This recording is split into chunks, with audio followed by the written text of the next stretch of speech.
Vamos a hablar de los grandes despertadores que han ocurrido en los últimos años en Europa. Saben que Europa es una maquinaria muy lenta y que necesita, se ha visto, siempre revulsivos importantes. Encontrarse ante situaciones límites, es decir, trabaja lentamente, va poco a poco,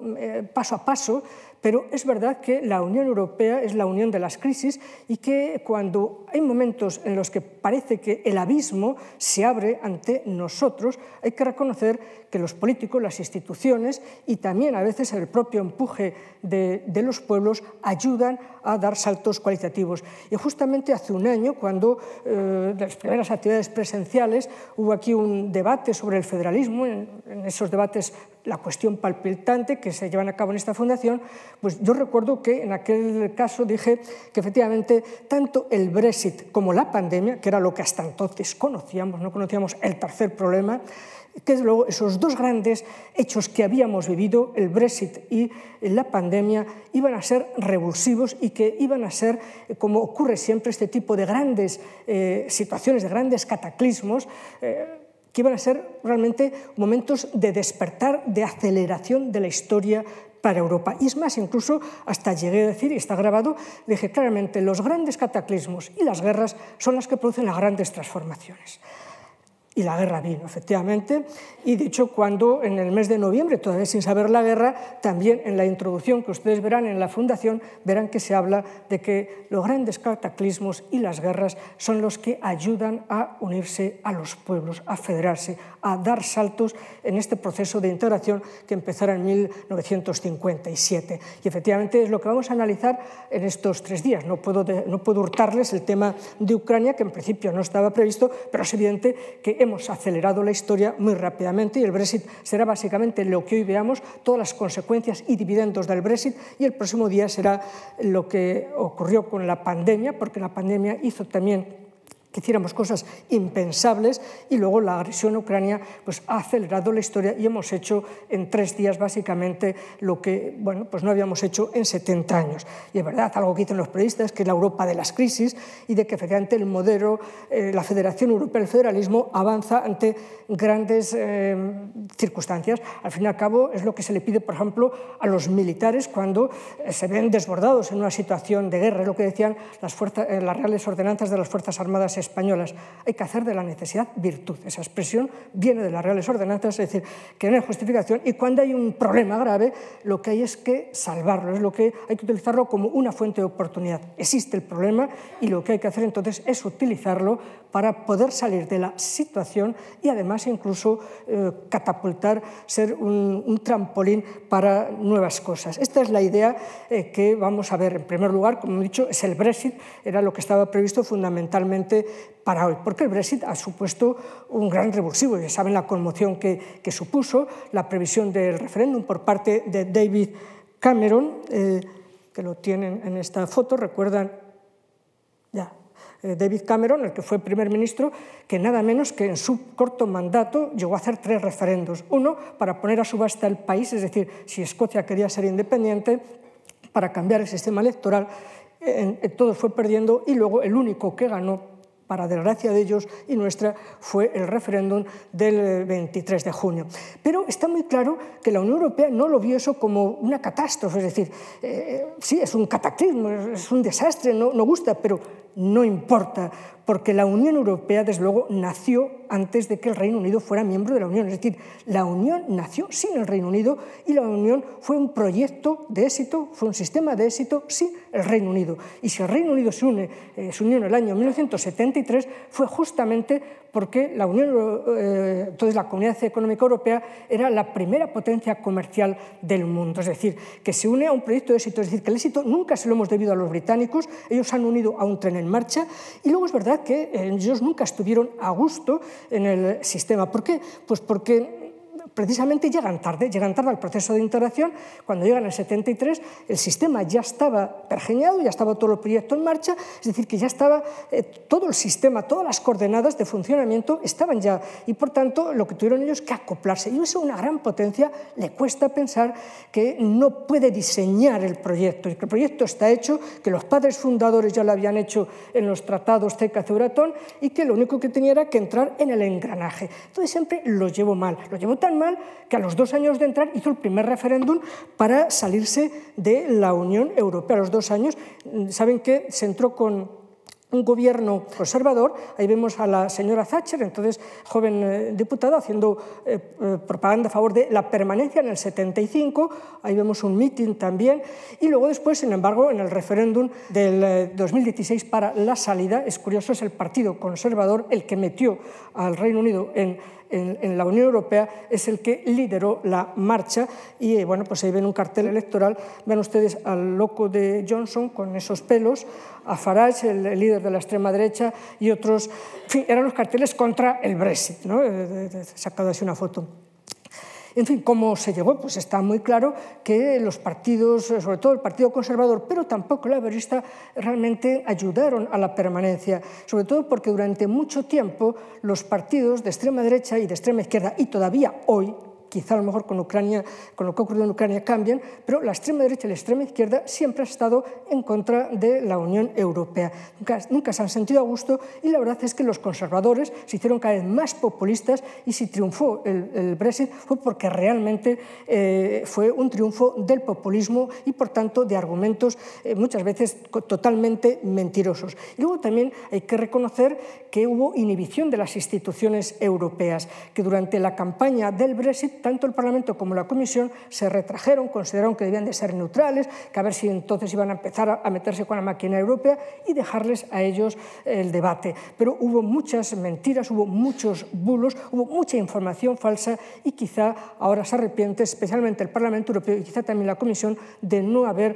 intervenido y haber establecido cuáles eran las verdades de la situación, y por tanto desmantelar las muchas mentiras que luego reconocieron los populistas, los brexiteros, que efectivamente habían mentido a la opinión pública. Está muy claro que además ese descrédito que desde muchos partidos se hace de las instituciones, pues claro, quien está recogiendo continuamente vientos, pues quien lanza vientos se puede encontrar luego con grandes tempestades. Y sobre todo, lo que se temió mucho fue el auge del populismo, y por eso lo trataré también, porque fue uno de los peligros para la Unión Europea que la democracia acabe siendo una infraestructura crítica que tengamos que proteger, porque se demostró en un Estado aparentemente serio que los populistas eran capaces de dominar a la opinión pública. La retirada del Reino Unido también quiero dejar claro que fue un acto legal y que no es comparable a situaciones en el derecho interno, porque a veces han dicho, bueno, pues los británicos, igual que decidieron ellos, la abstracta voluntad popular, tienen derecho a decidir, también tendrían derecho a decidir incluso pueblos en el interior de un Estado. Vamos a ver, la retirada es un acto legal, es decir, está previsto en los tratados. Incluso aunque no estuviera previsto, la retirada de un Estado, de una organización internacional, es un acto legal siempre. Lo regula el tratado o no, es decir, es un derecho inherente, implícito a la condición de Estado soberano, porque una organización internacional es una asociación voluntaria de Estados. Y, por tanto, entras como en un club y te marchas de la asociación cuando creas conveniente. Eso sí, cumpliendo unas reglas, y el artículo 50 lo preveía, que efectivamente todo Estado miembro se puede marchar, pero para comunicarlo no basta que diga, ¿no os habéis enterado del referéndum? Tiene que hacerlo de conformidad con sus normas constitucionales, porque lo demás es populismo. No hay derecho a decidir, no hay derecho a decidir al margen del derecho, no hay derecho a decidir al margen de las reglas. Y estaba claro que no era el referéndum lo que sacaba al Reino Unido, sino en todo caso la votación en el Parlamento británico, porque entraron con una votación de autorización y debían marcharse con una votación de autorización para la retirada. Es decir, la Unión Europea les exigió que hay que respetar las reglas y que eso del derecho a decidir en la calle no es democrático, cuando el derecho, el respeto del derecho es un principio fundamental. En definitiva, por tanto, las organizaciones internacionales no son como un Estado, no son un Estado. Un Estado es un pacto a perpetuidad, como dice la Constitución americana, es una unión indestructible de Estados. La Unión es indestructible por sí misma. Entonces, además, el mantener, porque a veces ha dicho, ¿por qué no se retira el derecho de retirada y así se evita que haya Estados que se puedan marchar de la Unión Europea? porque no tiene sentido, porque realmente le daríamos carnaza a los grupos populistas, que hay muchos de extrema derecha y de extrema izquierda en todos nuestros estados, porque precisamente las tesis de los euroscépticos, las tesis de los populistas, de los eurófobos, es que la Unión Europea es una prisión para sus pueblos y sus estados. Mentira, no es una prisión, puesto que cualquiera, cumpliendo el recorrido establecido en las reglas, se puede marchar, porque esto es una asociación voluntaria de estados, no es un estado. Y luego, además, por esas razones, entonces no se debe modificar y siempre mantener esa posición de la posibilidad de marcharse de la Unión Europea. Pero está claro que esas fiebres referendarias, de considerar que es la abstracta voluntad popular la que debe decidir, esto es un germen de populismo y veremos que además eso ha aprendido en algunos estados, en Hungría, en Polonia, lo trataré luego, o por ejemplo fue el caso de Cataluña. No se trata de lo que quiera decidir la gente, sino lo que se puede decidir conforme a las reglas que nos hemos dado. Y teniendo en cuenta además que en un estado no hay derecho a la retirada, no hay derecho a la secesión, porque es un pacto a perpetuidad. Bien, pasamos ahora a hablar dentro del Brexit, también prevenirles de que, bueno, el Brexit fue duro, pero pudo ser peor. Eso es algo que decimos con frecuencia cuando estamos ante un desastre, ante un accidente. Pudo ser peor. Y es verdad, es un consuelo porque no era miembro del euro. Es decir, si hubiera sido un Estado con la moneda euro, pues sí que eso hubiera sido un grave problema, una grave crisis financiera, una conmoción importante en los mercados internacionales y máxime siendo un Estado tan importante, tan fuerte económicamente como el Reino Unido. No es lo mismo que fuera Grecia la que se retirase, o Luxemburgo o Chipre, a que lo hiciera el Reino Unido. Y sobre todo, ten en cuenta, insisto, que no estaba en el euro, es decir, la conmoción era más política que, desde luego, desde el punto de vista financiero. Y tampoco, además, estaba en Schengen. Como saben, al ser isla, igual que Irlanda, pues hay que volver a presentar el pasaporte o el carnet de identidad cuando se iba al Reino Unido. Es decir, que bueno, fue menor la conmoción de lo que se podía esperar si hubiera sido un Estado con todas las obligaciones en pleno. Y luego tampoco hubo efecto contagio. Decían, bueno, habrá otros estados, Grecia, etcétera. Polonia, ningún otro Estado se le ha ocurrido plantearlo. Y es más, lo que se vio, y es todas las lecciones que vamos a ver estos 2 días, es que cuando la Unión se ve ante una situación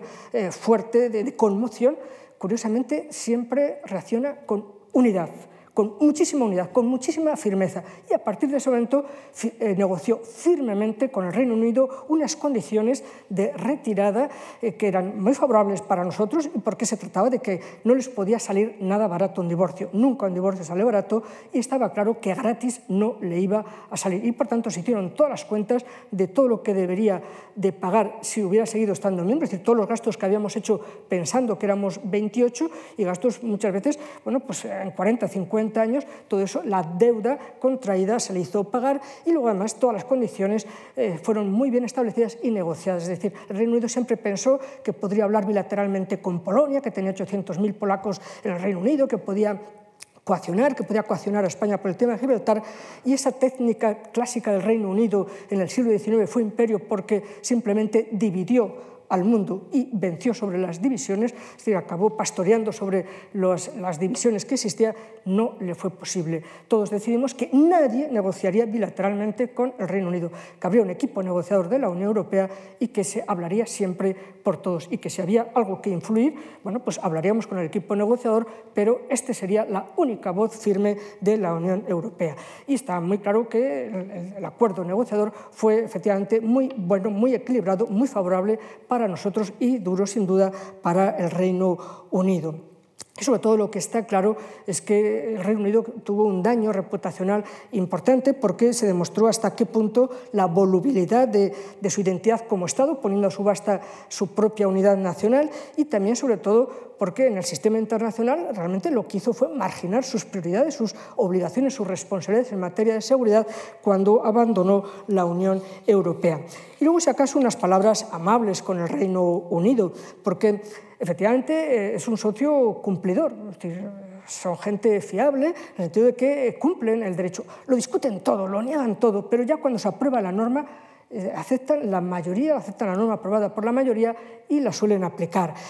Todos podemos haber hecho infracciones en la Unión Europea. Y vean ustedes que el Reino Unido en los 46 años en los que perteneció a la Unión Europea solamente fue demandado por la Comisión Europea en 145 ocasiones, ¿no? Mientras que España, que ha estado muchos menos años, 34, es decir, pues nada menos que 12 menos que el Reino Unido, tenemos casi el doble de demandas. Permítame entonces hacer la broma de que efectivamente los británicos no son creyentes en la Unión Europea, son claramente agnósticos, pero son legales. Y nosotros los españoles somos devotos creyentes de la Unión Europea, pero claramente pecadores, ¿no? En fin, dejamos ese aspecto. Vean una foto del speaker de la Cámara de los Comunes, cuando hablaba del daño reputacional, de que era una olla de grillos la Cámara de los Comunes. Otro aspecto ya que dejamos la conmoción del Reino Unido, pero seguimos con el Brexit. Es decir, qué efectos negativos, cómo nos hemos aprovechado del Brexit. Es decir, se marchan, pues muy bien, vamos a ver dónde ponían vetos, dónde estaban poniendo las zancadillas, y era en defensa. No dejaban para nada avanzar a la Unión Europea en materia de defensa. Vetaban todo, vetaban absolutamente todo, e incluso hasta una operación militar en la que España, Italia y Francia teníamos muchos compromisos, la de la piratería en el Cuerno de África, en Somalia. Recuerdan desde el año 2006-2007 que todos los días había barcos asaltados por piratas somalíes, barcos españoles, atuneros, etc. Bueno, pues esta operación se la quedó militarmente bajo el mando británico. Cuando ellos no tenían ningún barco, no exponían la vida de ningún soldado, y nosotros los españoles, los franceses, los italianos, teníamos un montón de barcos, pacificamos la zona, no hay piratería, la puede haber, pero ya puede ser 1 o 2 al año, muy pocos casos, ¿no? Y claro, la base de la comandancia, es decir, quien daba las órdenes era un destacamento militar en el Reino Unido. Claro, eso era inaceptable. Entonces, en cuanto el Reino Unido dijo desde el 16 que ellos en poco tiempo se marchaban, entonces la Unión Europea le dio la base, la comandancia a España, y está en Rota, que como saben es una de las mejores bases navales del mundo. Entonces, ahora hay un mando español y por tanto directamente, y además desde España se manda esa operación. Pero además también el Reino Unido levantó el veto a un cuartel general. Se llama técnicamente capacidad militar de planificación y ejecución, pero es el cuartel general de la Unión Europea para planificar y dirigir las actividades militares. Estas actividades que ven ahí, esas 7 que tenemos desplegadas, y en las que estamos prácticamente España todos. La séptima, la última, es la de Mozambique, es la 7ª operación militar que se desplegó en el verano pasado. Entonces, la Unión Europea, que era ya un productor de seguridad, y que es verdad que no estaba pensado para herramientas de poder duro, es decir, de enviar 100.000, 200.000, ni 10.000 hombres como puede hacer Estados Unidos, ¿no? Pero sí es verdad que nuestra política de seguridad y defensa es una herramienta importante de seguridad en algunas zonas. Y sobre todo están pensadas fundamentalmente en Europa, en el caso de Bosnia-Herzegovina, y luego después en el Mediterráneo. Por ejemplo, esta operación es la que vigila que no haya armas que vayan hacia Libia, y es una flota que tenemos de varios Estados miembros constantemente en el Mediterráneo. O la de la operación Atalanta, ya le he dicho, en el Cuerno de África, la operación Mali, de la que seguramente se acabará marchando Francia, pero que España es importante, porque todo lo que sea defensa avanzada de nuestro territorio y saber qué es lo que ocurre en esas zonas es importante. Y claro, son operaciones de la Unión Europea, y necesitaban alguien que dirigiera globalmente un cuartel general que planificara todas las operaciones. Lo vetaba el Reino Unido, no quería que se pudiera competir con la OTAN, y que la OTAN tenía que tener el monopolio de todas las actividades, y que monopolio la OTAN y a ser posible ellos. Entonces, bueno, pues eso naturalmente ha cambiado desde el momento que se marcharon, porque incluso antes de que se marcharan, ya desde el 17, ellos aceptaron ya no vetar, y por tanto que había Libia libre, y por eso se hizo rápidamente ese cuartel general. Y luego lo que está claro es que si hasta ahora estaban pensadas como operaciones de mantenimiento de la paz, desde luego, desde lo ocurrido la semana pasada, está muy claro que ahora la Unión Europea se piensa que no solamente son operaciones de mantenimiento de la paz, sino que con el tiempo puede llegar a otro tipo de operaciones. Es decir, los dividendos de la defensa los hemos empezado a cobrar desde que se marcharon los británicos, y otro dividendo importantísimo que cobramos cuando los británicos dijeron que se iban a marchar, vean, incluso antes antes de que técnicamente, formalmente se marcharan, ya en el 17 decidieron no vetar algo que se quería por parte de muchos estados y que estaba previsto en el tratado desde la reforma de Lisboa. Es cooperaciones militares en cuestiones concretas, como una especie de avanzadillas, de vanguardias, y entonces que los estados que voluntariamente quieran pueden cooperar en grupos y avanzar, sobre todo para ir avanzando en la política común de defensa para quizá un día, después de lo ocurrido de Ucrania, a lo mejor ya pensaremos en una defensa común. Pero está claro que para ello hay que ir coordinando actividades y poniendo, digamos, en coordinación en distintas actividades militares a los distintos estados. Se trata, por tanto, este tipo de cooperación estructurada permanente, PESC en el acrónimo inglés, se trata de grupos voluntarios, es decir, que no se necesita unanimidad, sino grupos para cooperar en aquellos ámbitos donde uno cree que tiene excelentes capacidades militares, que tiene intereses y que se puede comprometer más lejos, es decir, ser una vanguardia. Y se han aprobado ya unas 60 proyectos y además incluso también ejércitos externos como el de Noruega, Canadá y Estados Unidos, también en una serie de proyectos para cuando haya que hacer grandes movilidades de tropas. Por tanto, vean que eso ha sido gracias a que se marcharon los británicos y que nos dejaron hacer ya antes de marcharse. Simplemente un ejemplo muy rápidamente, les he dicho que hay unos 60 proyectos ya trabajándose estrechamente. España lidera 4 proyectos. En fin, cuando apareces en primer lugar es que es el que lo lideras y luego los demás estados que quieren cooperar en esa materia, porque, insisto, tienen capacidades, conocimientos, tienen intereses, etcétera, y entonces estos casos. Y luego otros muchos no podía poner, pero simplemente para que vean de ejemplo, España participa en unos 23 más, ¿no? Pero en definitiva hay una movilidad de los 27 estados, cada uno va eligiendo en lo que quiere. Los dos que se han apartado por completo, es decir, que dejan hacer a los demás, es Malta y Dinamarca, pero los restantes, los 25 estados, estamos implicados en esto. También otro avance importantísimo, todos los dividendos que hemos cobrado desde que se marchó el Reino Unido, desde que nos dijo que podíamos seguir adelante sin ellos, ¿no? En el 2017 rápidamente pues, aceptó que efectivamente ahora se financian las actividades militares con un presupuesto propio de la Unión. Entonces hay un programa, un mecanismo financiero que se llama Athena, que es el que gestiona esas operaciones, esas 7 militares que tenemos en marcha en el Mediterráneo, en Somalia, en Bosnia-Herzegovina, etcétera. Bueno, pues están financiadas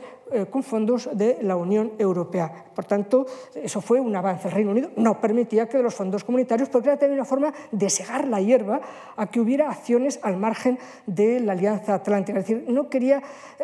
pensar en que la Unión Europea pudiera tener una defensa autónoma, paralela, y que no dependiera de la Alianza Atlántica. Quería reforzar claramente un vínculo, un cordón umbilical con la Alianza y que no hubiera ningún tipo de competencia, ni personalidad propia, ni identidad propia en defensa de la Unión Europea. También, en cuanto dijeron que se marchaban, entonces, bueno, pues bajo iniciativa francesa, también un fondo, es decir, un fondo especial para la defensa, que además es una cantidad importantísima, y se aprobó el año pasado, cuando se aprobaron todos los grandes mecanismos de financiación en otros ámbitos, se dijo Francia, Macron, hay que tener un fondo especial para la defensa, y sobre todo pensando en investigación, porque está muy claro que solo quien tiene conocimiento, quien tiene avance tecnológico, tiene hegemonía política y sobre todo hegemonía económica y militar, y que en defensa tenemos que tener una innovación propia, tenemos que tener investigación propia y, por tanto, una cantidad, un tercio de ese Fondo Europeo de Defensa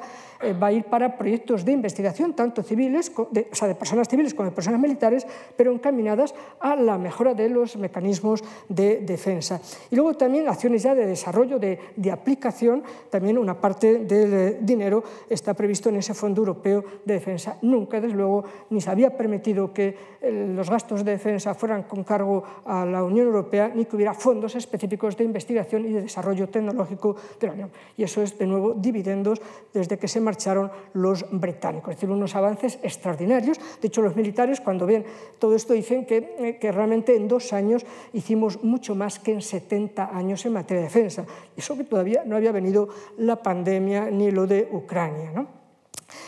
En defensa, precisamente, todos estos avances que se han ido haciendo están pensados en una idea muy francesa, pero también de otros estados que consideraban que efectivamente la Unión tiene que empezar a tomar responsabilidades cuando eres la primera potencia comercial del mundo, eres una de las 2 o 3 grandes potencias económicas, una gran potencia monetaria, una gran potencia, la primera potencia normativa, la primera potencia en desarrollo y acción humanitaria,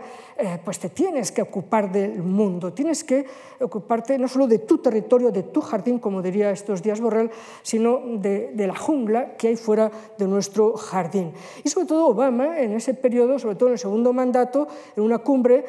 con los asiáticos en el 2011, dijo claramente ya que Estados Unidos fue Obama, no fue Trump, fue Obama el que causó todo este problema, el que dijo que a partir de ese momento ya no se ocupaba ni de Europa, ni del Mediterráneo, ni de África, sino que su prioridad era Asia, fundamentalmente bueno, pues todo lo que se pudiera pensar que puede ocurrir en el mar del sur de China, ¿no? Entonces estaba claro que no podíamos seguir dependiendo de la OTAN solo, es decir, no se trata de romper ese vínculo en absoluto, ese vínculo se puede permanecer, pero en relación con los intereses otánicos, pero nosotros tenemos que pensar en nuestros propios intereses de los europeos, del conjunto de la identidad política europea. Y entonces se trata de, efectivamente, ya éramos conscientes, y bueno, parte de los discursos de Macron y de los presidentes de la Comisión, Juncker o la señora von der Leyen, es que tenemos que asumir más responsabilidades en la seguridad global, que no podemos quedarnos metidos en nuestro jardín, que no podemos seguir siendo veganos, herbívoros, cuando hay un mundo de carnívoros fuera. Así que tenemos que asumir responsabilidades militares y que tenemos que pensar, por eso, esos pasos anteriores en una defensa autónoma. Es decir, todo está pensado para que podamos defendernos por nosotros mismos. Y además también porque lo que ocurrió en Afganistán nos puso efectivamente ante el mundo en una situación que no éramos capaces ni de enviar 6.000 soldados para reemplazar a los 6.000 norteamericanos que cuidaban el aeropuerto de Afganistán. Entonces, en esa época, ya saben lo que dijo el señor Biden, dijo que Estados Unidos ya no hará las guerras de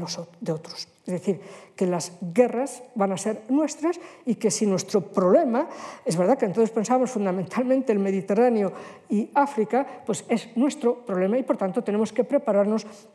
para una defensa autónoma y pensando, por tanto, que tenemos que tener capacidades propias, de hecho ya estamos sembrando con lo que les he comentado, que se hizo a raíz del Brexit, y también pensando en lo que nos interese a nosotros y que no nos veamos arrastrados como consecuencia de que hayan sido otros intereses atlánticos, británicos, estadounidenses, los que nos lleven a situaciones de dificultad, ¿no? Esa es una idea muy clara. Es verdad que la defensa, es verdad que hasta lo ocurrido hace unos días, la defensa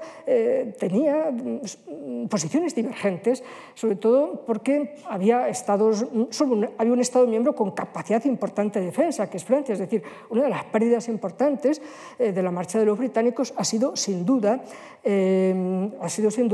que hemos perdido, bueno, pues uno de los mejores ejércitos del mundo, una gran determinación, una gran capacidad nuclear, etcétera, ¿no? Es decir, que eso sí se ha resentido y sobre todo que se le ha puesto a Francia en una situación de soledad estratégica, de tener el único que tiene un ejército importante en la Unión Europea y el único que tiene determinación. Y es verdad que además había, digamos, disensiones. Francia era la única que, digamos, sacaba la cabeza, España también, pero no otros estados, ¿no? Y luego también es verdad que hasta hace pocas semanas, hasta el 24 de febrero, pues creíamos que la prioridad, fundamentalmente la inestabilidad de Europa, podría venir del Sahel, podría venir de todo lo que ocurre en el Sahel, en el Golfo de Guinea, de todo el norte de África, y que toda la inestabilidad también del Mediterráneo, por no habernos ocupado del Mediterráneo cuando se marcharon los norteamericanos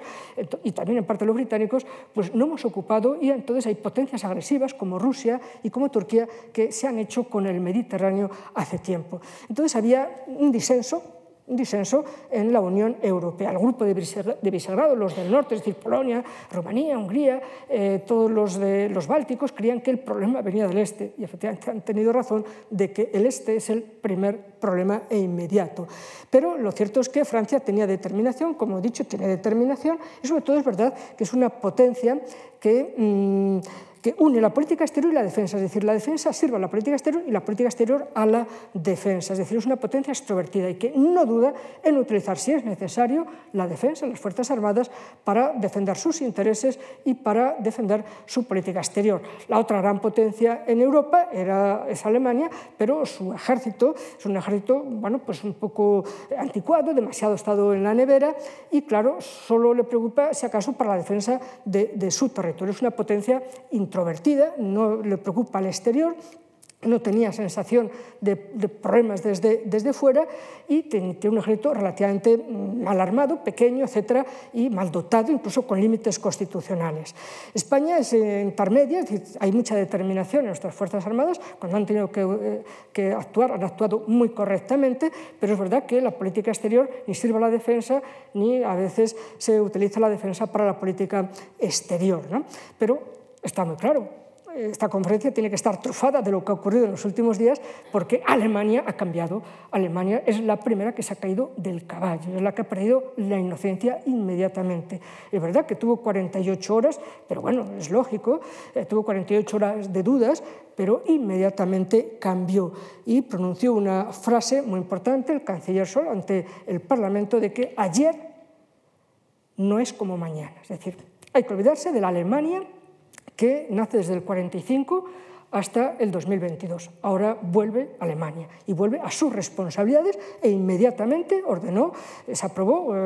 aumentar nada menos que en 100.000 millones de euros rápidamente una inyección para el ejército alemán, aumentar el presupuesto de defensa un 2% más y aceptar el que puedan salir las tropas y que además pueda entregar material de guerra a, en este caso, Ucrania. Es decir, ha habido un cambio en 48 horas, lo que no se había conseguido desde el 45 y que además eran parte de los límites que se le habían puesto a Alemania. De hecho, Alemania tiene que modificar y lo va a hacer rápidamente porque es un país legal, es decir, no se hacen como en España las cosas contra la Constitución, como saben que tenían límites constitucionales, rápidamente van a modificar la Constitución siguiendo sus reglas para que efectivamente todo esté en orden, todo ese capital, esa inyección brutal de dinero para el ejército,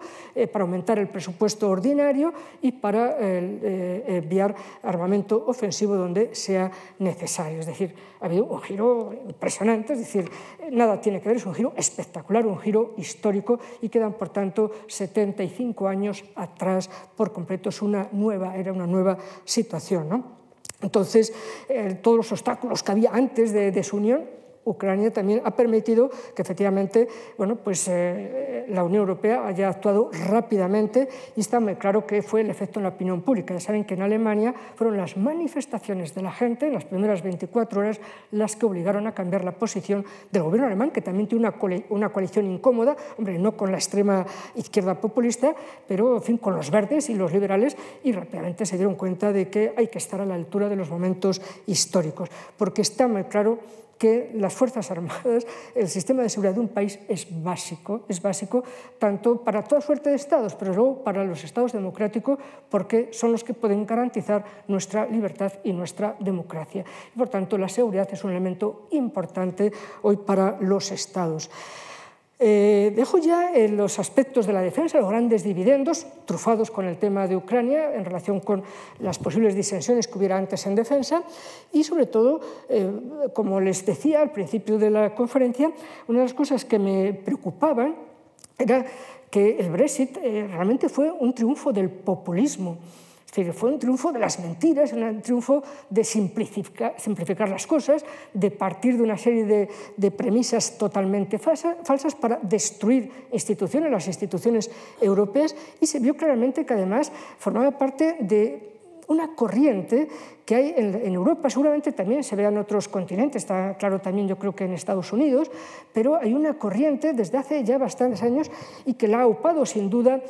por ejemplo, la gran crisis financiera del 2008 al 2018, la crisis económico-financiera y de las deudas soberanas, pues aupó el populismo. Todos vimos cómo en las elecciones europeas del 2014 el auge tan impresionante que hubo de los partidos populistas en el Parlamento Europeo y cómo efectivamente a partir del 14 es cuando llegan también a las Cortes españolas en en un grueso importante la extrema izquierda y la extrema derecha, es decir, los populistas, los que hacen de la mentira parte de su propaganda, de su acción de gobierno, de desprestigiar las instituciones democráticas, es decir, no ayudar a mejorarlas, a regenerarlas, sino a destruir la democracia representativa. Y sobre todo, además, el Brexit, les decía, como luego lo que acabó contagiando en Polonia y en Hungría, hasta el punto de que efectivamente una de las cosas que más se ha temido a partir del Brexit, se veía venir ya antes, insisto, pero a partir del Brexit es que el Brexit podía ganar en estados tan sólidos como el Reino Unido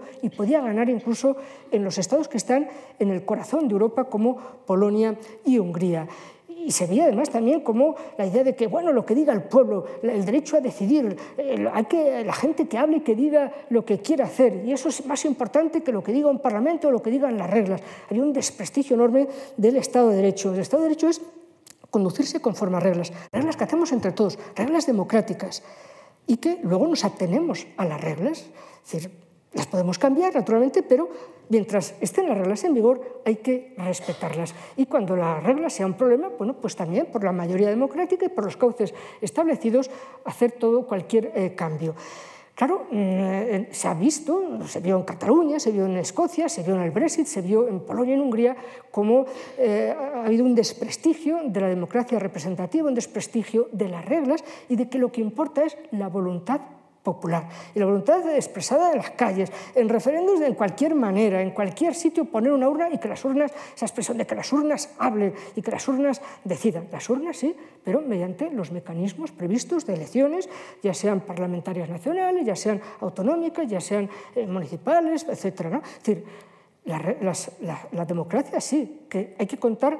con la gente, pero conforme a los procedimientos establecidos, y no de cualquier manera en la calle y al margen de las normas, que eso es lo que había pasado en el Reino Unido, y al menos la Unión Europea en el Reino Unido, ya les dije, le impuso que no nos bastaba el referéndum, que eso era una mera noticia de prensa y que ellos tenían que seguir sus propias reglas constitucionales. Saben que efectivamente el Tribunal Supremo del Reino Unido le obligó a que respetaran las reglas, incluso hasta cerraron el Parlamento, porque decía Johnson que él había ganado unas elecciones mayoritariamente, tenía una abrumadora mayoría y que le bastaba lo que él dijera. Entonces llegó a cerrar el Parlamento y los tribunales británicos lo obligaron a ver. Es decir, ha habido un problema muy grave en Europa en los últimos años de demasiadas concesiones a que lo que importa es la abstracta voluntad popular, y efectivamente eso es un tremendo error, porque es salirse de principios fundamentales que se establecen en nuestros estados, el respeto a las reglas, a que todos nos conducimos, que tenemos que tener comportamientos previsibles conforme a normas, y por tanto las leyes fundamentales de cada país deben ser respetadas. En Polonia y Hungría es donde sí hubo un efecto contagio del populismo, de la idea de que efectivamente de que los valores no importan, de que las reglas constitucionales o las reglas europeas no importan, sino que lo que importa es a quién se ha elegido en cada país, y entonces que esa persona, ese gobierno en Polonia o en Hungría, también en parte es menor el problema, pero también lo hay, quiero que lo sepan, en Rumanía, en Eslovaquia, en Bulgaria, pero sobre todo los dos grandes países que han sido rebeldes a los valores democráticos, a los valores del Estado de Derecho, han sido fundamentalmente Polonia y Hungría, y siguiendo la idea de que la voluntad popular es la que vale y que si les han elegido, aunque sea un gobierno de extrema derecha, populistas, pueden hacer lo que quieran y no tienen por qué someterse a las reglas de la Unión Europea. Y sobre todo porque en la Unión Europea hay unos valores, y los valores que además están escritos, es decir, no es pura fraseología, están en el artículo 2 del Tratado de la Unión Europea, es decir, que después de decir que hemos constituido la Unión Europea, el artículo 2 lo que relata es los valores, la libertad, la democracia, el respeto a los derechos humanos, la igualdad entre hombres y mujeres, desde luego también la democracia y el Estado de Derecho. Entonces, como valores de la Unión. Y además, teniendo en cuenta que, sobre todo, el Estado de Derecho es realmente el vigía de la democracia. Es el que permite los contrapesos para que el legislativo no haga lo que le venga en gana, incluso en contra de la Constitución, que es en parte también lo que ocurría en Cataluña. En contra del Estatuto y de la Constitución, el Parlamento podía votar lo que quisiera, ¿no? Es decir, no puede un Parlamento, las Cortes no pueden votar lo que quieran, porque puede ocurrir que lo que voten sea contra la Constitución. Por ejemplo, los estados de alarma todos fueron inconstitucionales. Es decir, los gobiernos, los parlamentos deben someterse a las normas En este caso, las normas básicas, que son la Constitución, y en este caso todos los Estados miembros de la Unión tenemos un denominador común, es el respeto a las reglas de la Unión Europea, a los tratados y al derecho derivado. Tener en cuenta la primacía de estas normas. Entonces, para ingresar en la Unión hay que cumplir esos valores. Hace un test, un examen estricto de qué reglas tienen, qué leyes tienen, cómo funcionan los jueces, la policía, hay independencia judicial, hay tutela judicial, la policía no lleva a cabo actos crueles, inhumanos, torturas con la gente. Es decir, comprobar que ese Estado tiene reglas y funcionamiento completamente democrático. Y entonces, cuando pasan ese examen, es cuando se les ha permitido ir ingresando en la Unión Europea. Es decir, la Unión Europea, por tanto, tiene una especie de dilema. Por un lado, exige reglas muy exigentes, pero luego después resulta que hay estados que consideran que una vez ya que han pasado por la taquilla, una vez que han entrado, pueden hacer ya lo que quieran. Y esto pasó con los países del Este. Ingresan en el 2004, los primeros años recibiendo mucho dinero, tranquilos, pero luego ya a partir del 2010 llegaron a Polonia y Hungría gobiernos populistas, gobiernos que quieren ir desmantelando el sistema de democracia liberal y establecer un sistema de autocracias parlamentarias. Es decir, sí, haremos elecciones y tal, porque hay que hacer elecciones, pero en realidad con una serie de sistemas que pervierten esas elecciones y que aseguran una mayoría para gobiernos que van a tener un comportamiento muy autoritario. Es decir, ellos no entendían que no basta solamente tener los valores cuando se ingresa, cuando se llega al momento del ingreso, sino que, tal como aparece en el artículo 2 y otros preceptos,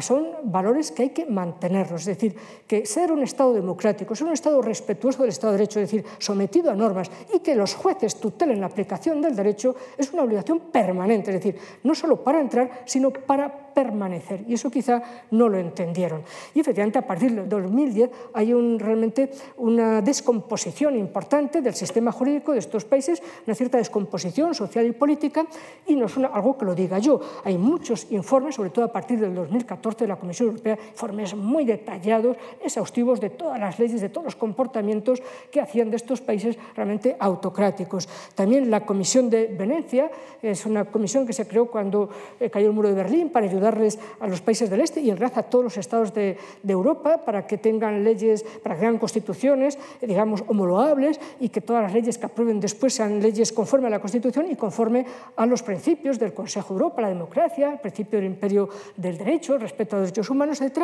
Esa Comisión de Venecia también tiene una decena, por lo menos, de informes constatando con todo detalle las barbaridades jurídicas que se estaban llevando a cabo en especialmente esos dos países, Polonia y Hungría. Y luego, además, para que vean que tampoco se trata de ninguna caza de brujas contra estos estados, es que luego ha habido pues, una docena de sentencias del Tribunal de Justicia de la Unión Europea constatando leyes concretas, actuaciones concretas, especialmente de Polonia, mucho más grave lo de Polonia que lo de Hungría, y son, insisto, por lo menos una docena de sentencias de una claridad extraordinaria, muy bien justificadas, muy bien argumentadas y que realmente ponían en evidencia las dificultades por las que estaban poniendo el sistema jurídico-político de la Unión Europea estos países. También el Tribunal Europeo de Derechos Humanos, esa otra sigla, el Tribunal Europeo de Derechos Humanos, el TDH,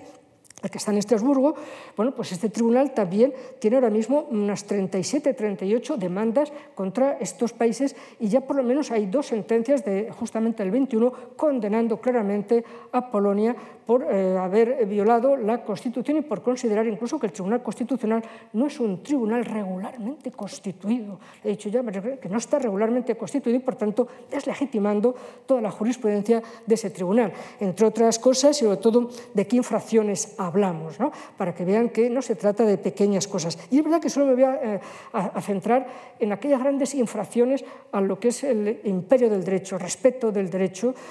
por todas las autoridades de un país y las normas de civilización.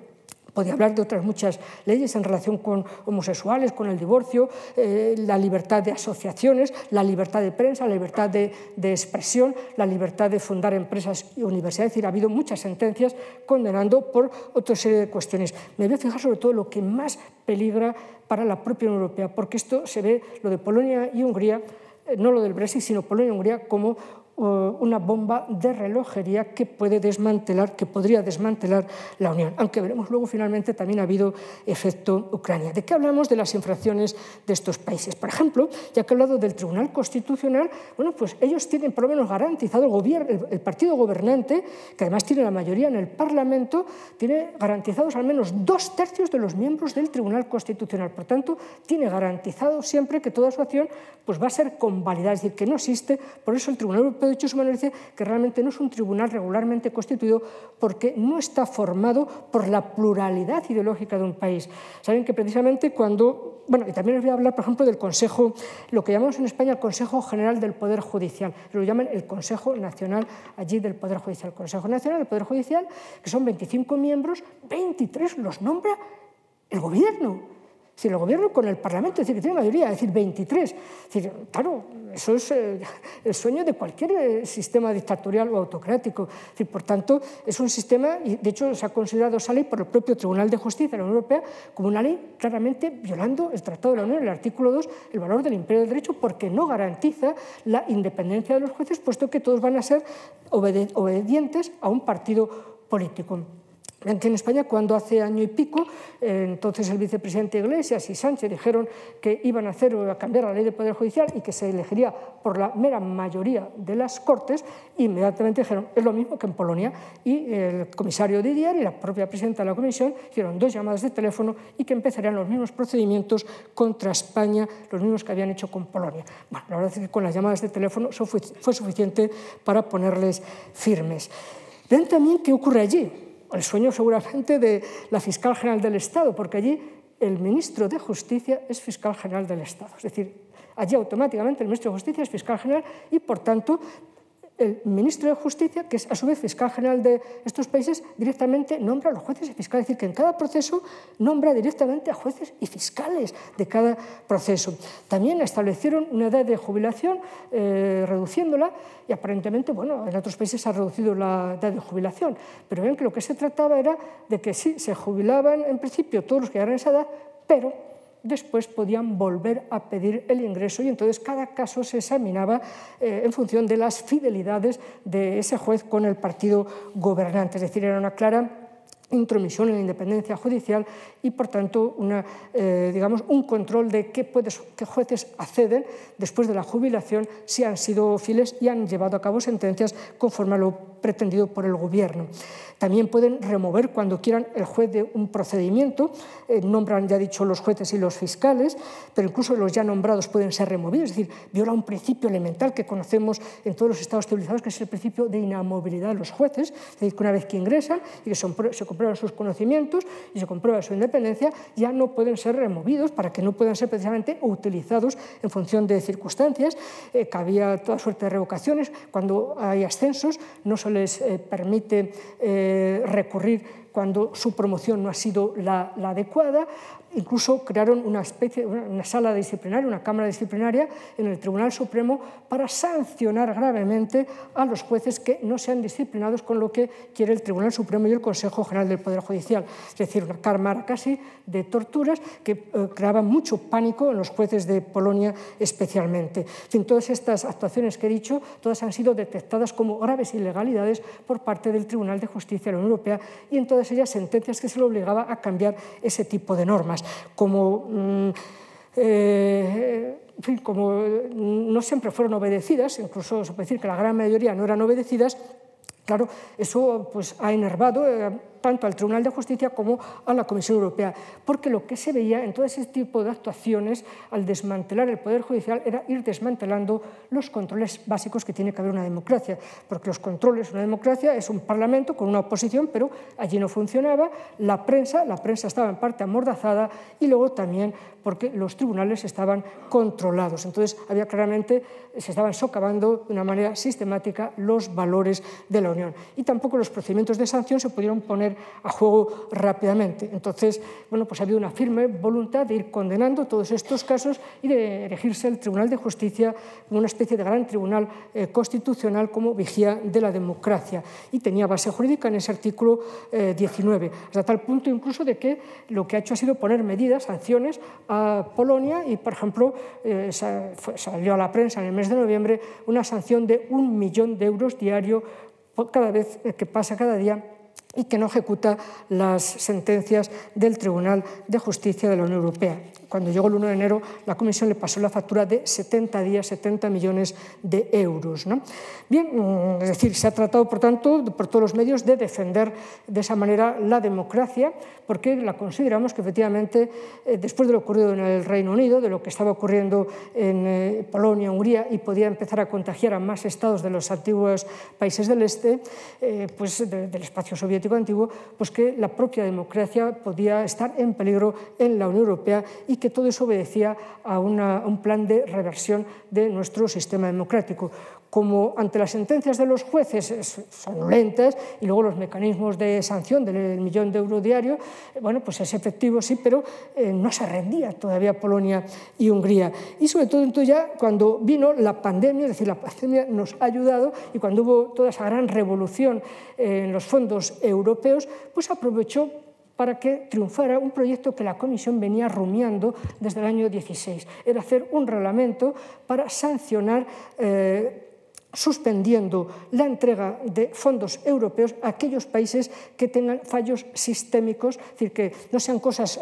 puntuales, sino que hay todo un plan de desmantelamiento del Estado de Derecho en algunos Estados miembros. Entonces, la idea, digamos, de una forma clara es dinero, vais a tener dinero a cambio de que respetéis el Estado de Derecho. Y esto es lo que ha triunfado en un reglamento que se aprobó en el 2020, que no les gustó nada a Polonia y Hungría, de hecho lo impugnaron ante el Tribunal de Justicia, consideraron que era contrario a los tratados. El Tribunal de Justicia recientemente, el 16 de febrero, ha dado luz verde, de hecho que es perfectamente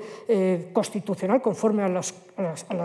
reglas básicas de la Unión Europea, a los tratados, y por tanto que sí se observa que en la gestión de los fondos hay fallos sistémicos, es decir, que no funcionan bien los jueces, que no funcionan bien los controles que tiene que haber en todo país en relación con los fondos. Se podrá, por tanto, suspender por la Comisión la entrega, la transferencia de fondos, de todos los fondos europeos, los fondos ordinarios del presupuesto de cada año, de todo el Fondo de Recuperación y Resiliencia del Next Generation y también de cualquier fondo complementario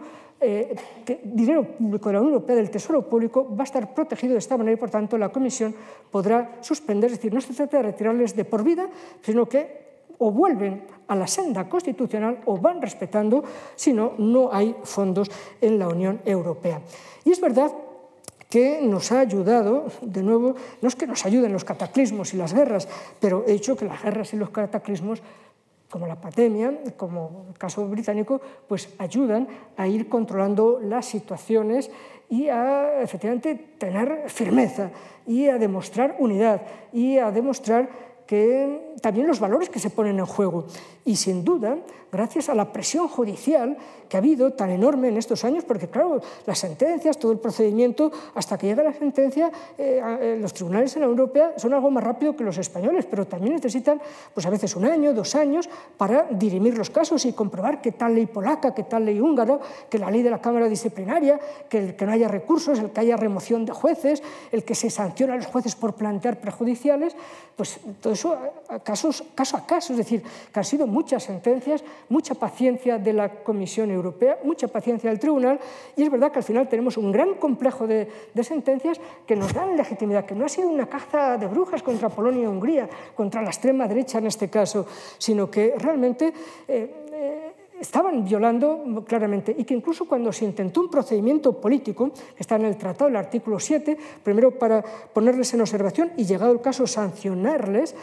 bueno, pues es verdad que se ha paralizado porque la Comisión tuvo cierto miedo de que no saliera adelante. En la presidencia francesa ahora ha dicho que con tantas sentencias del Tribunal y con esa posición clara de rebeldía de rebeldía institucional de Polonia y de Hungría, de no querer ni tan siquiera ejecutar las sentencias del tribunal, incluso que sus tribunales constitucionales dicten sentencia diciendo que no se aplican en Polonia determinados artículos del tratado, es decir, como si el tratado fuera beneficio de inventario y cada uno pudiera decir qué normas aplica y qué no aplica, es decir, que ya no solamente es una cuestión de primacía, que es verdad, que han violado la primacía del derecho comunitario, pero el problema ya es de propia supervivencia del sistema jurídico de la Unión que se basa en el respeto al derecho. La Unión es todo una gran telaraña de normas y entonces debemos cumplirlas y cambiarlas cuando sea necesario, pero cumplirlas. Y lo que ha ocurrido es que Polonia, al verse ya ante esta situación y que Francia al iniciar el procedimiento en el Consejo, ha empezado a partir de enero a hacer cambios legislativos. Es decir, que a veces la paciencia jurídica,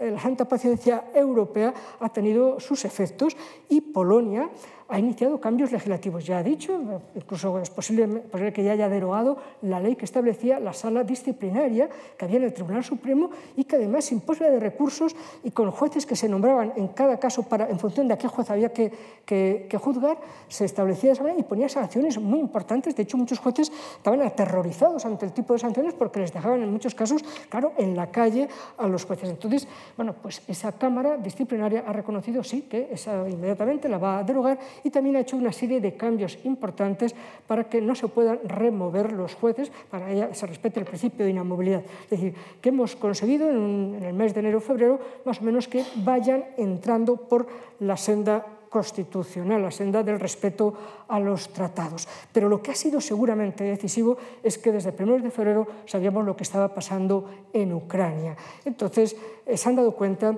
de que estar en la Unión Europea, aunque te exija la democracia, aunque sea una condición importante, es una condición que merece la pena a estar fuera de la Unión Europea por lo que le podía pasar a Ucrania. Y lo que se ha visto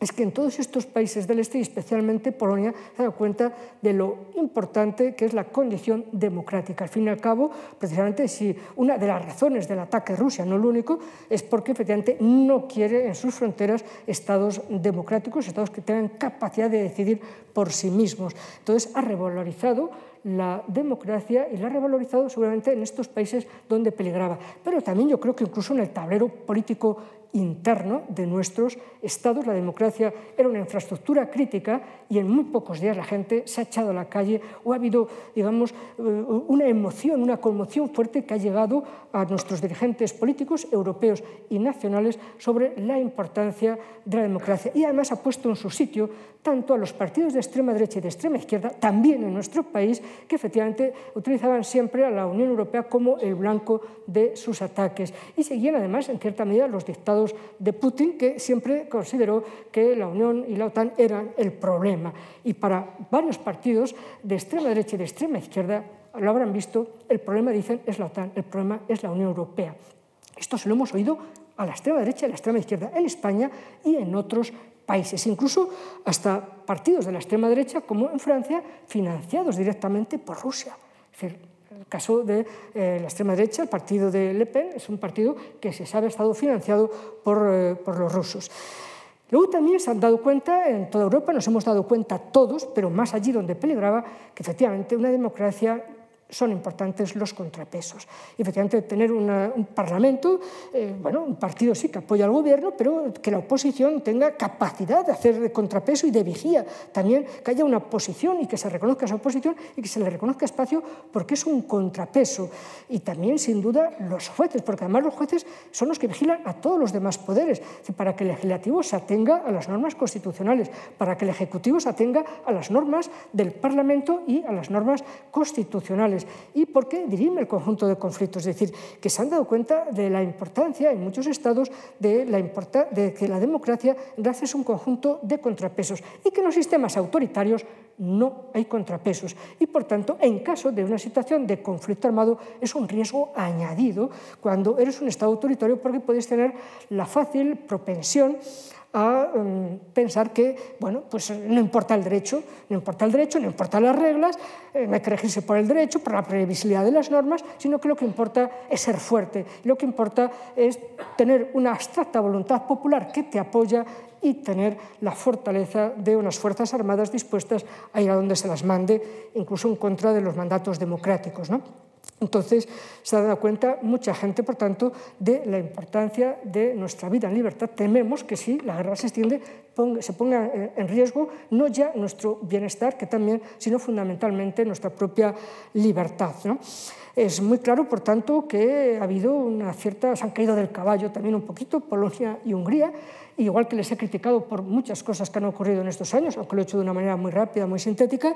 debo decir que, sin embargo, justamente ya he dicho como en el mes de a finales de enero-febrero ya han empezado a que efectivamente van a respetar las normas de la Unión y se han portado de una manera ejemplar, es decir, han asumido sus obligaciones ante el problema que se originaba como países limítrofes. Saben que hay 4 países limítrofes con Ucrania, que son de la Unión Europea, que son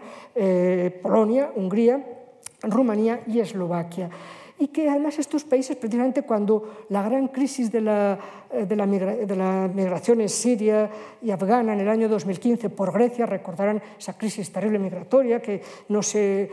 supo actuar inmediatamente y que además incluso cuando hubo que repartir refugiados se negaron a aplicar las cuotas. Incluso el tribunal les condenó, es decir, hay sentencia en la que condena que han desobedecido las normas de la Unión y que se han negado a que un solo sirio, un solo afgano entrara en su territorio. Y no porque fueran contrarios a la inmigración, pero ellos decían que esos no. Exactamente, Polonia incluso hubo años que aceptó más de 600.000 ucranianos emigrantes que iban, no refugiados, sino emigrantes. Y lo que es cierto, insisto, es que inmediatamente se han dado cuenta que a veces incluso estados que estaban en clara descomposición de su régimen, de hecho la Unión Europea, se veía que lo que ocurría en Polonia y Hungría recordaba mucho la descomposición social y política que hubo en Alemania entre 1919 y 1939. Es decir, había cierto temor, no era un régimen nazi todavía, pero ni mucho menos, pero se veía lo mismo, atacar, lo que primero que hicieron los jueces, atacar los jueces, controlar los jueces y que todo convalidaran lo que hacían las autoridades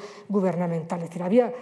temor y parece que de momento se ha conjurado y sobre todo que ha habido una conducta ejemplar en la recepción de toda suerte de personas que están entrando por estas fronteras, especialmente por estos 2 países y que están cumpliendo perfectamente las normas previstas de la Unión cuando hay una afluencia masiva de refugiados, que es una norma que ya estaba en el 2001, es decir, todo estaba previsto y ahora simplemente con una norma, una decisión de ejecución se ha puesto ya en marcha.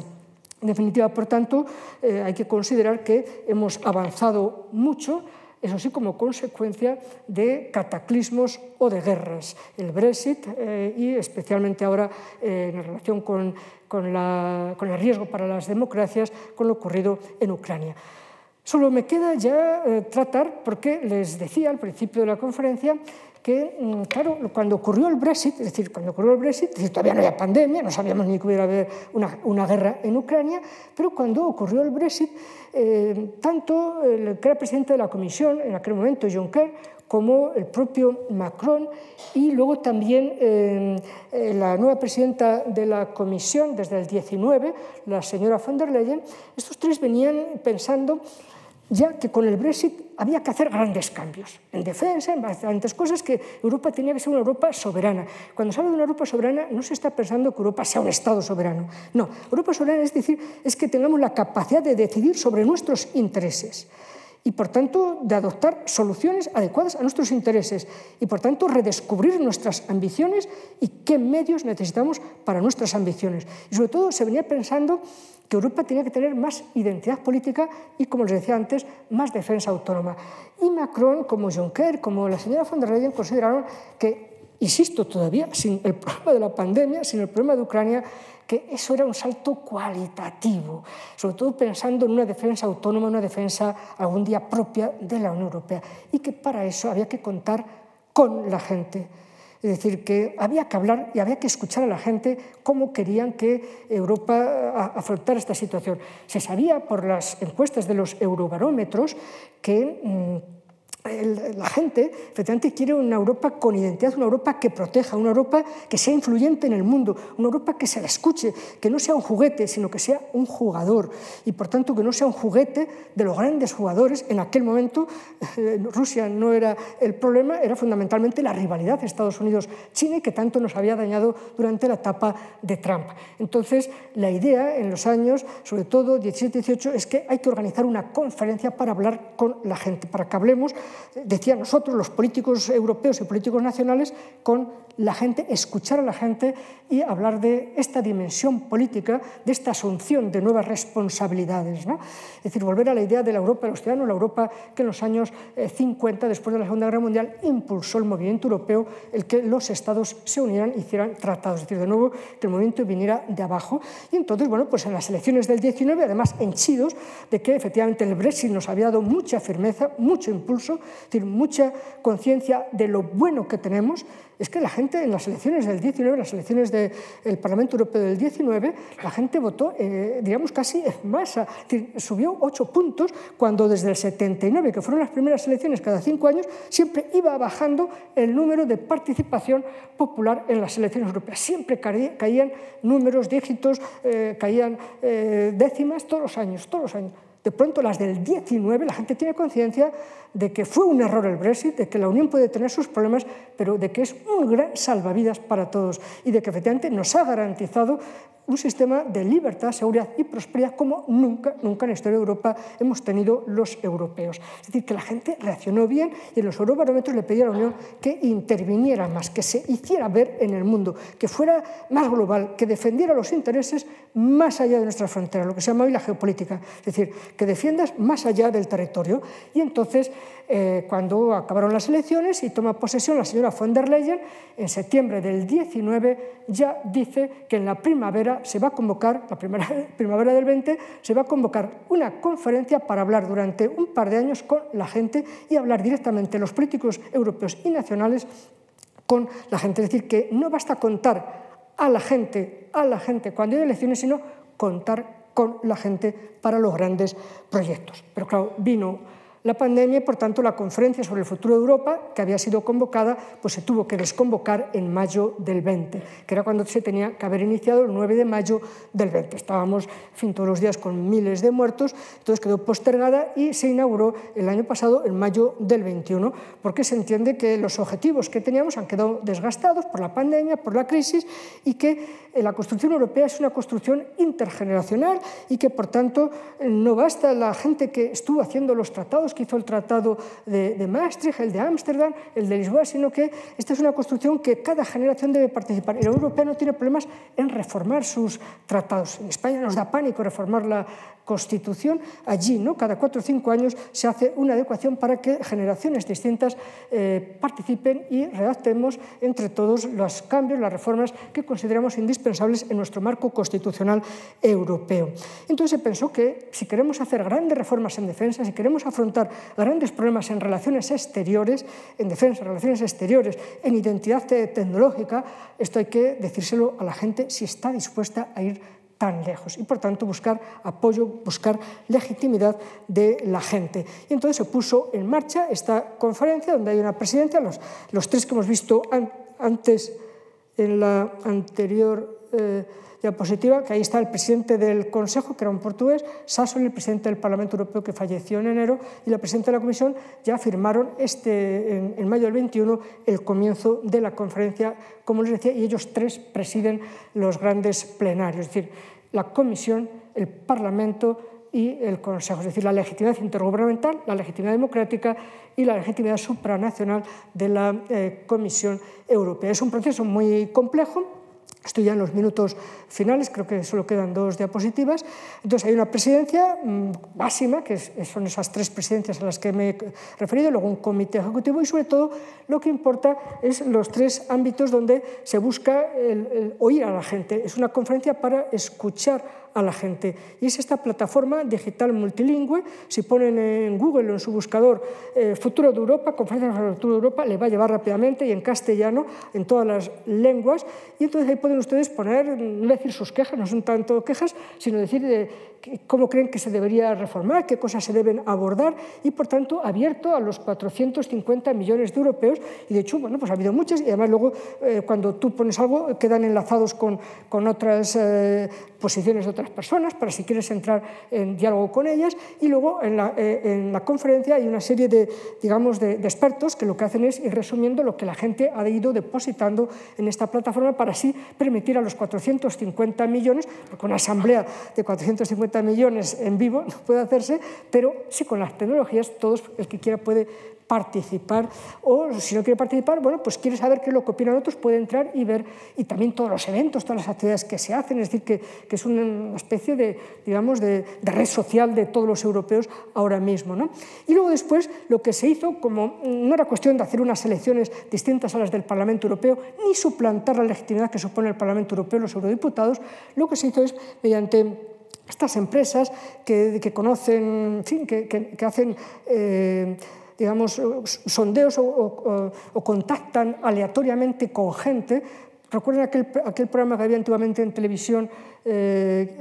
pregúntele al señor presidente o qué quiere usted preguntar, más o menos, y que buscaban gente de la calle muy diversa? Entonces se le ha encargado a una empresa en Europa que buscara 800 ciudadanos y que hubiera, por tanto, una proporcionalidad de nacionalidades, de hombres, de mujeres, de jóvenes, de niños, de personas con discapacidad, de gente rica, gente pobre, gente en parados, es decir, que los 800 representen la diversidad europea en todos los sentidos y, por tanto, que buscaran entre todos los Estados miembros toda esa diversidad. Y esos son los 800 que, por tanto, no se trata de dar un golpe de mano, no se trata de la voluntad general, no se trata de suplantar al Parlamento Europeo, a las instituciones europeas. Esto no es el 18 bromario de la Revolución Francesa, sino que es fundamentalmente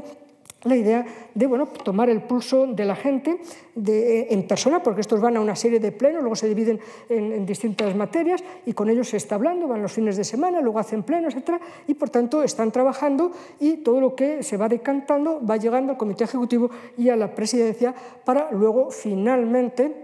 ya cuando terminen estos trabajos, están previstos que terminen ahora en esta primavera y tengamos un informe global de lo que piensa Europa, pero no se trata solo de la gente por su lado, sino se trata de buscar una síntesis, porque se ha dicho que están presentes, el Parlamento Europeo está presente, los gobiernos nacionales, aquí ven de los que son, digamos, de las distintas representaciones, o sea, no están los 750 del Parlamento Europeo, porque no es demasiado, pues una representación, un centenar, otro centenar de miembros de los parlamentos nacionales, de miembros de los gobiernos, miembros de la Comisión. Esto será ya la conferencia plenaria final y junto con la gente van a elaborar ese documento que lo que hará es extraer lo que piensa la gente después de dialogar directamente y de escuchar los ministros, de escuchar la presidenta de la Comisión, los comisarios, el presidente del Parlamento Europeo, directamente a digamos, una pequeña representación de los europeos. Y, por tanto, desde ese punto de vista,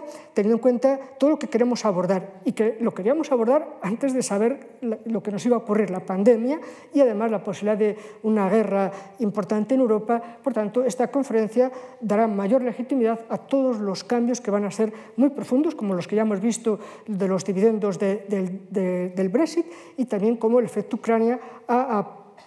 amainado la corriente iliberal, la corriente autoritaria que se veía en Polonia y en Hungría. En definitiva, por tanto, quizá podamos pensar que el futuro, dentro de las oscuras nubes que vienen de Ucrania, sin embargo, la Unión Europea ha sabido ser fuerte, unida y, desde luego, encarar todos los problemas. Por tanto, dejamos aquí hoy la conferencia y les espero el próximo jueves para hablar ya directamente de lo que hemos hecho tras la pandemia, cómo nos hemos reforzado durante la pandemia y tras la pandemia, y bueno, pues lo que hemos hecho en 48 horas después del ataque a Ucrania. Nada más, muchas gracias.